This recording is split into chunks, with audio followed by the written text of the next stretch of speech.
السلام علیکم۔ Welcome to horror planet voice. تمام ویڈیو اپڈیٹس کے لیے چینل کو سبسکرائب کر کے بیل نوٹیفیکیشن آن کر دیں۔ آئیے سنتے ہیں آج کی اس ویڈیو میں ایک ایسی دردناک کہانی جو کالا جادو سے ریلیٹڈ ہے، جسے سن کر آپ بھی خوف زدہ ہو جائیں گے۔ یہ بات کراچی کے محمود آباد کی ہے، جہاں ایک لڑکی عائشہ کے ساتھ کچھ ایسا ہوا کہ اس کی یاد آج بھی دل دہلا دیتی ہے۔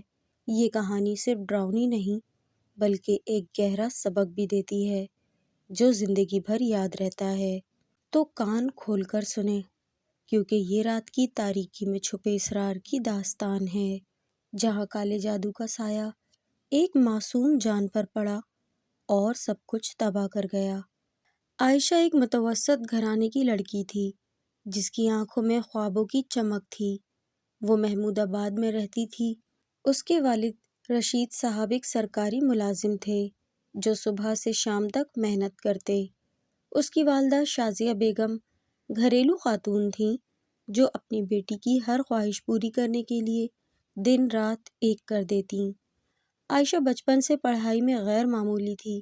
اسکول میں وہ ہمیشہ اول درجے لیتی اور اساتذہ تو اس کی تعریف کرتے نہ تھکتے۔ اس کا خواب تھا کہ وہ ڈاکٹر بنے اور غریبوں کا مفت علاج کرے۔ اس کی مسکراہٹ ایسی تھی کہ ہر کوئی اس کا گرویدہ ہو جاتا۔ عائشہ کی زندگی اس وقت ایک عجیب موڑ پر آئی جب اس کی منگنی بچپن میں ہی اس کے کزن فیصل سے کر دی گئی۔ یہ خاندانی روایت تھی کہ بچوں کی منگنی کم عمر میں کر دی جاتی تھی۔ عائشہ اس وقت صرف 12 سال کی تھی اور فیصل 14 سال کا۔ بچپن میں دونوں اچھے دوست تھے، گلیوں میں کھیلتے، شرارتیں کرتے اور ہنسی مذاق میں وقت گزارتے۔ لیکن جیسے جیسے وقت گزرا، دونوں کی راہیں جدا ہو گئیں۔ عائشہ اپنی پڑھائی اور خوابوں کی طرف بڑھتی گئی، اور جبکہ فیصل ایک ایسے الگ راستے پر چل پڑا جس کی کہانی یہ ہے۔ اس نے 8ویں جماعت کے بعد پڑھائی چھوڑ دی اور محمود آباد کی گلیوں کوچوں میں آوارہ گردی کرنے لگا۔ محلے کے بگڑے ہوئے لڑکوں کے ساتھ گھومنا، سگریٹ پینا، چھوٹی موٹی چوریاں کرنا اور لڑائی جھگڑے اس کا معمول بن گئے۔ لوگ اسے فیصل چور کہنے لگے۔ اس کے والدین اسلم صاحب اور زینب بی بی نے اسے سدھارنے کی بہت کوشش کی۔ اسلم صاحب اسے مارتے اور زینب بی بی سمجھاتی، لیکن فیصل پر کوئی اثر نہ ہوا۔ وہ دن بدن برائی کی طرف بڑھتا ہی گیا۔ دوسری طرف عائشہ نے اپنی تعلیم جاری رکھی۔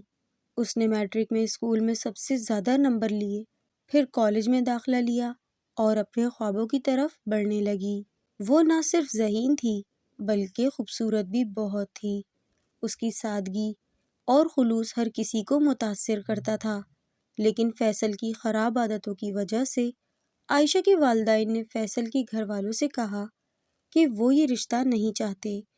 ہم اپنی بیٹی کی زندگی اس آوارہ لڑکے کے ہاتھوں برباد نہیں کر سکتے۔ لیکن رشید صاحب کا کہنا فیصل اور اس کے خاندان کے لیے ایک بڑا دھچکا تھا۔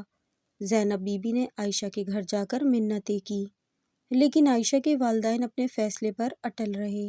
ظاہر سی بات ہے کہ آخر کون ایک چور کو اپنی بیٹی دے گا۔ آخر کار منگنی ٹوٹ گئی۔ عائشہ نے اس بات پر زیادہ دھیان نہ دیا کیونکہ اس کا سارا دھیان اپنی پڑھائی اور مستقبل پر تھا۔ لیکن اس فیصلے نے فیصل کے دل میں ایک ایسی آگ بھڑکا دی جس نے عائشہ کی زندگی کو تباہ کر دیا۔ منگنی ٹوٹنے کے چند ماہ بعد عائشہ کے ساتھ عجیب و غریب واقعات شروع ہو گئے۔ پہلے اسے رات کو ڈراؤنے خواب آنے لگے۔ وہ ایک سیاہ سایہ دیکھتی جو اس کا پیچھا کرتا۔ اس سائے کی آنکھیں سرخ تھیں اور عجیب سرگوشیاں کرتا، جیسے کوئی اسے بلاتا ہو۔ صبح اٹھتی تو اسے لگتا جیسے اس نے رات بھر جاگ کر گزاری ہو۔ اس کی آنکھوں کے نیچے سیاہ حلقے پڑ گئے اور اس کا چہرہ زرد پڑنے لگا۔ وہ تھکاوٹ اور کمزوری محسوس کرتی، لیکن سمجھ ہی نہ پاتی کہ ہو کیا رہا ہے۔ عائشہ کے والدین نے سوچا کہ شاید یہ پڑھائی کا دباؤ ہے، لیکن محلے کی ایک خاتون نے کہا کہ یہ نظر بد کا اثر ہو سکتا ہے۔ انہوں نے ایک عامل سے رابطہ کیا جو خود کو بڑا عامل کہتا تھا۔ اس جعلی عامل نے عائشہ کو دیکھ کر کچھ تعویذ دیے اور دعویٰ کیا کہ وہ اسے ٹھیک کر دے گا۔ اس نے جڑی بوٹیاں جلائیں، عائشہ کے سر پر پھونکیں اور بھاری رقم لی۔ اس نے جھوٹ بولا کہ سب ٹھیک ہو جائے گا، لیکن اس کے بعد عائشہ کی حالت مزید اور خراب ہوتی گئی۔ وہ رات کو عجیب آوازیں سنتی، جیسے کوئی اس کے کمرے میں سرگوشیاں کر رہا ہو۔ پریشان ہو کر عائشہ کے والدین نے ایک اور عامل سے رابطہ کیا جو محلے میں مشہور تھا۔ اس نے بھی وہی ڈرامہ کیا، تعویذ، جھاڑ پھونک اور عجیب تیل سے مالش۔ اس نے بھی بڑی رقم لی اور کہا کہ وہ عائشہ پر سے بدرو نکال دے گا، لیکن اس کے بعد عائشہ کے خواب اور خوفناک ہو گئے۔ وہ ایک عورت کی شکل دیکھتی جس کے بال لمبے اور چہرہ سیاہ تھا۔ وہ عورت اسے اپنی طرف بلاتی اور کہتی، تم میری ہو۔ عائشہ صبح روزانہ روتے ہوئے اٹھتی اور اپنی ماں سے لپٹ جاتی۔ ان جعلی عاملوں نے عائشہ کے گھر والوں کو لوٹا اور ان کا وقت ضائع کیا۔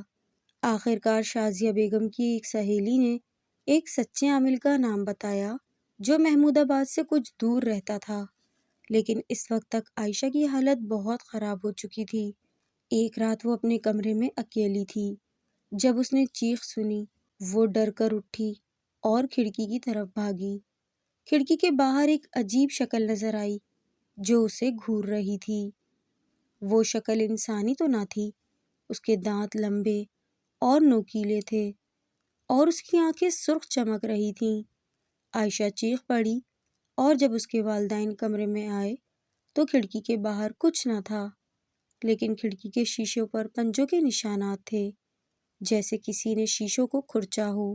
اس کے بعد عائشہ کے ساتھ عجیب چیزیں ہونے لگیں۔ وہ اپنے آپ سے باتیں کرتی رہتی اور کبھی اسے لگتا کہ کوئی اس کے پیچھے چل رہا ہے۔ ایک دن وہ اپنی دوست کی سالگرہ کی تقریب میں گئی۔ تقریب کے دوران وہ اچانک بے ہوش ہو کر گر پڑی۔ جب اسے ہوش آیا تو اس کے ہاتھوں میں خون لگا ہوا تھا اور اس کے قریب ایک چھری پڑی تھی۔ سب دہشت زدہ تھے کیونکہ کسی نے عائشہ کو چھری پکڑتے نہیں دیکھا تھا۔ عائشہ خود بھی سمجھ نہ سکی کہ یہ کیسے ہوا۔ وہ گھر آئی اور رات بھر روتی رہی۔ کچھ دنوں کے بعد عائشہ اپنی کزن کی شادی میں گئی۔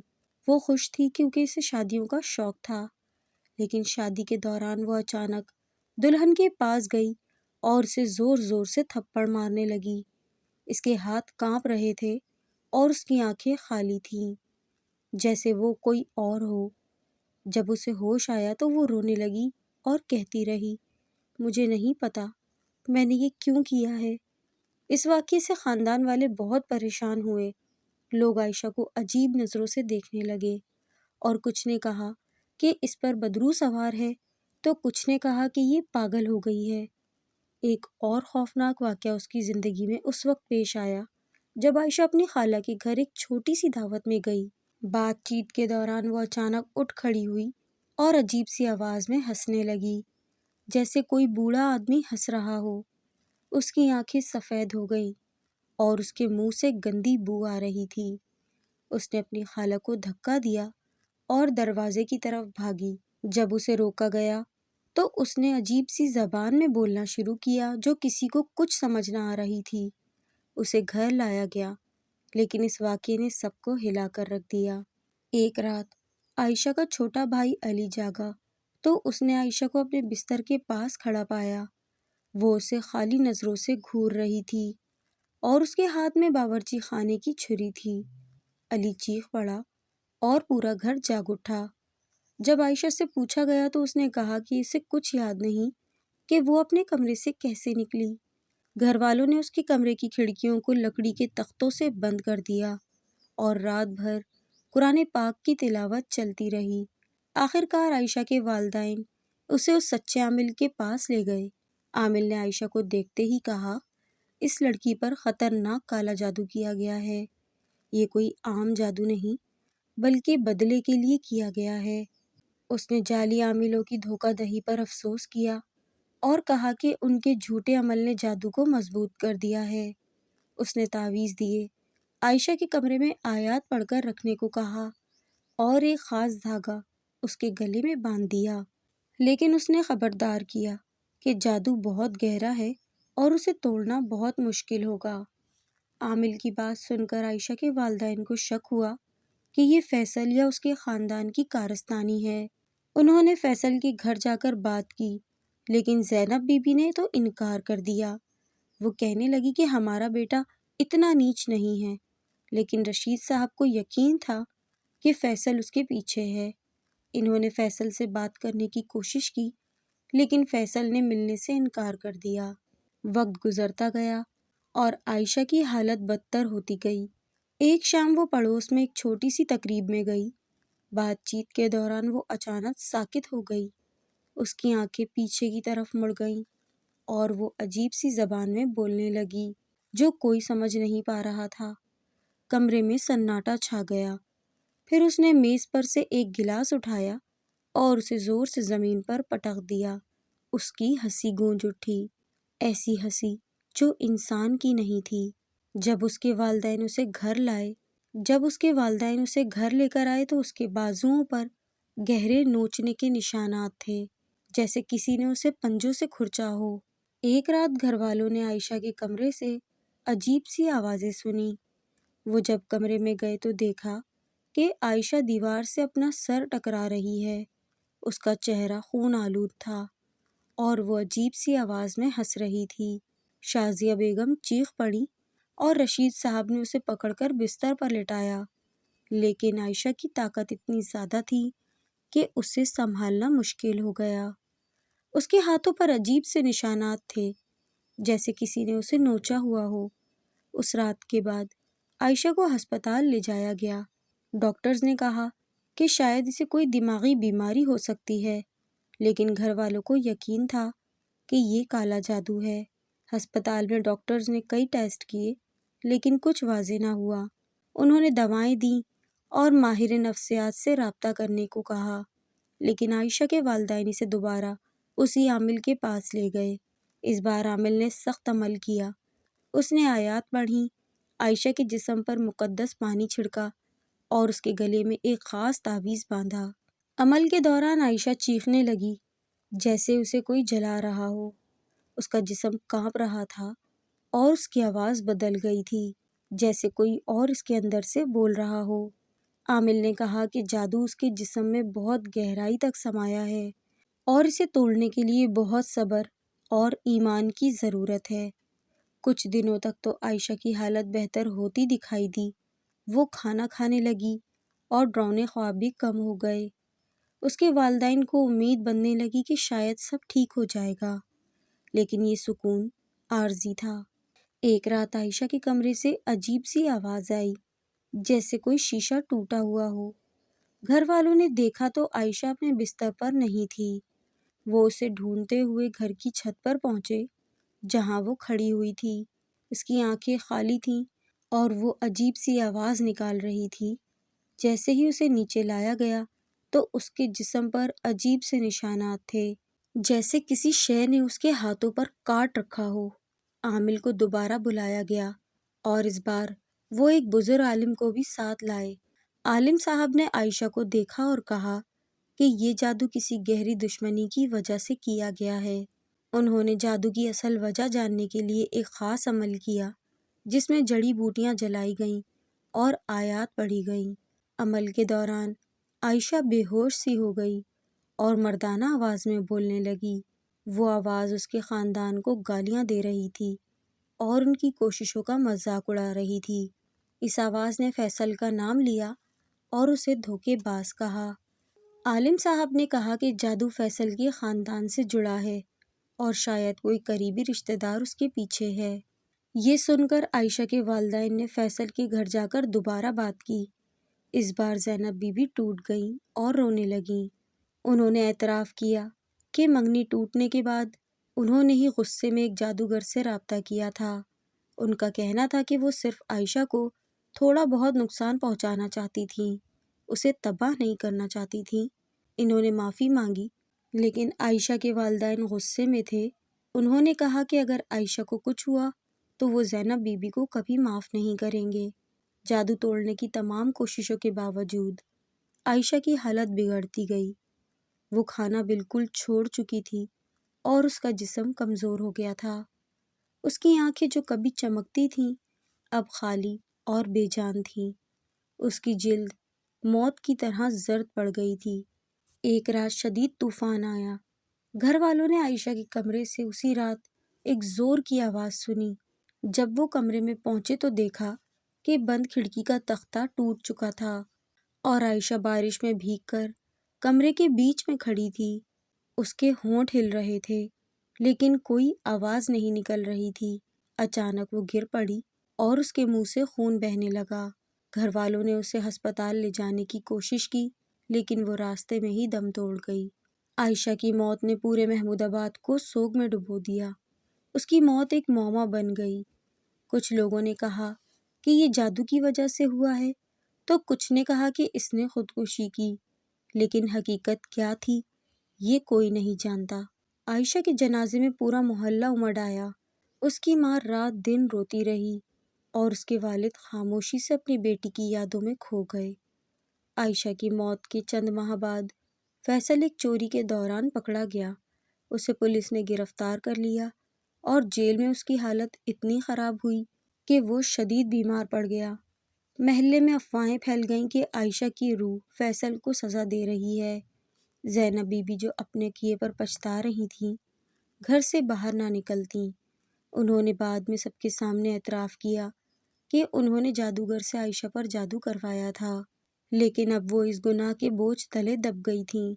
یہ کہانی ایک گہرا سبق سکھاتی ہے۔ حسد اور بدلہ انسان کو تباہ کر دیتے ہیں۔ فیصل کا خاندان اپنی انا اور غصے میں اندھا ہو گیا تھا اور اس نے ایک معصوم لڑکی کی جان لے لی۔ عائشہ کے خواب، اس کی مہربانی اور اس کی امیدیں، سب کچھ نفرت کی آگ میں جل کر راکھ ہو گیا۔ یہ کہانی ہمیں سکھاتی ہے کہ کبھی بھی اپنے دل میں حسد یا نفرت کو جگہ نہ دو۔ یہ زہر کی طرح ہیں جو آہستہ آہستہ سب کچھ تباہ کر دیتے ہیں۔ محبت سے رہیں، دوسروں کو معاف کرنے کا حوصلہ رکھیں اور اپنے دل کو تاریکیوں سے بچائیں۔ اس کہانی کو اپنے دوستوں کے ساتھ شیئر کریں تاکہ وہ بھی عائشہ کی المناک کہانی سے سبق سیکھ سکیں۔ یہ تھا ہمارا آج کا خوفناک، دل دہلاتا ہوا ایک ایسا سچا واقعہ جو تلخ حقیقت ہے ہمارے معاشرے کی، اور بہت افسوس کے ساتھ کہنا پڑتا ہے کہ آج کل لوگ منہ پہ تو بہت میٹھے بن جاتے ہیں لیکن اندر اندر انسان کی اسی طرح سے کاٹ کرتے ہیں۔ کتنے کیسز سن چکے ہیں، کتنے کیسز دیکھ چکے ہیں، کتنے ہی لوگ میسیجز کرتے ہیں۔ بہت افسوس کا مقام ہے کہ ہم سب اپنی موت کو بھول چکے ہیں۔ مرنے کے بعد جب ہم قبر میں قید ہوں گے تو ہمارا کیا حال ہوگا؟ ہم اس وقت کہاں جائیں گے؟ کہاں چھپیں گے اللہ سے؟ کہاں بھاگیں گے؟ یہ دنیا صرف 4 دن کی ہے، اپنی آخرت مت خراب کریں۔ اگر آپ کو لگتا ہے، ذرا بھی آپ کو شک ہوتا ہے کہ آپ کے ساتھ کوئی ایسا سین ہو رہا ہے تو آپ لوگ اپنے آپ کو وضو میں رکھیں۔ انشاءاللہ اللہ کی برکت اور کلام سے ضرور ضرور ضرور آپ لوگ فتح پائیں گے۔ اور پلیز چھوٹی چھوٹی باتوں کو اگنور کیا کریں، بڑی بات کو بھی اگنور کیا کریں، اس حد تک نہ لے جائیں، کیونکہ جو جادو کرتے اور کرواتے ہیں ان کا انجام بہت برا ہے، بہت برا، اور ہمیں بھاگنے کے لیے کوئی جگہ نہیں ملے گی، نہ ہمیں مہلت ملے گی۔ دنیا میں تو پھر مل جائے گی، لیکن اس جادو کے لیے تو اللہ پاک نے ایک مسلمان کو بھی دین اسلام سے خارج کر دیا ہے۔ تو اپنے اوپر رحم کریں۔ کوئی آپ کے ساتھ برا کرتا ہے تو اللہ آپ کو قیامت کے روز عزت دے گا۔ کوئی آپ کو ذلیل کرتا ہے تو نبی پاک صلی اللہ علیہ وسلم کا وعدہ ہے کہ وہ قیامت کے روز آپ کو عزت دیں گے۔ تو آپ لوگ اپنا دل چھوٹا نہ کریں۔ یہ 4 دن کی دنیا، اس کو ہنسی خوشی اور اچھے اعمال کے لیے صرف کریں تاکہ آپ اپنی قبر میں خوش رہیں، اللہ تعالیٰ کو منہ دکھانے کے ہم قابل رہیں۔ آمین ثم آمین۔ تو یہ تھی ہماری آج کی کہانی۔ کیسی لگی آپ لوگوں کو کامنٹس میں ضرور بتائیے گا۔ پسند آئے تو اسے لائک کریں، شیئر کریں اپنے ان دوستوں میں جو ان سب پیرانارمل ایکٹیویٹیز میں انٹرسٹڈ ہیں۔ جو میرے چینل پر نئے آئے ہیں، سن رہے ہیں، وہ لوگ لازمی مجھے سبسکرائب کریں اور میری کمیونٹی کو گرو کرنے میں ہیلپ کریں۔ پھر آؤں گی ایک نئی کہانی، نئے قصے، نئے واقعے کے ساتھ۔ ٹیک کیئر، اللہ حافظ۔